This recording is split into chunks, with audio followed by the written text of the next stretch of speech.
So yun, good morning sa lahat mga brother. Ang nakikita nyo ngayon ay blade lang na order ni Sir Renel. Kung iniisip nyo na talim to ng talibong, well, tama kayo. Talim nga to ng talibong mga brother. Ayan. Lahat ng nakikita nyo dyan mga brother ay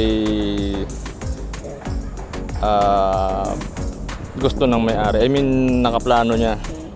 Yung blade profile nito galing sa talibo. Yung mga sukat na yan, yung false edge, yung mga sukat na yan gawa din niya.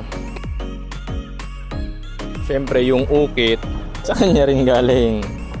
Kanya rin yung galing. Diyan natagalan kami dyan pag layout niyan kasi dapat yung bakod din pa. Hindi walang tawag diyan pag ganun. Dapat pantay-pantay yan. So mano-manong iniukit yan. Tik-tik. Sininsil namin diyan. To. Siya rin may plano niyan. And about naman sa tang, makapal ng bahagya yung tang kesa sa spine. Siya lang magbabawas niyan. Kung ako lang kasi tatanungin, gusto ko talaga makapal yung tang para mas matibay.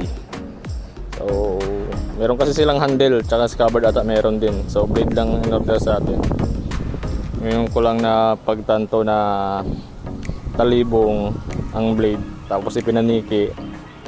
Mukhang maganda rin yung kakalabasan. So, yun lang mga brother. Sir Renel, shoutout sa'yo. Tapos na. Thank you.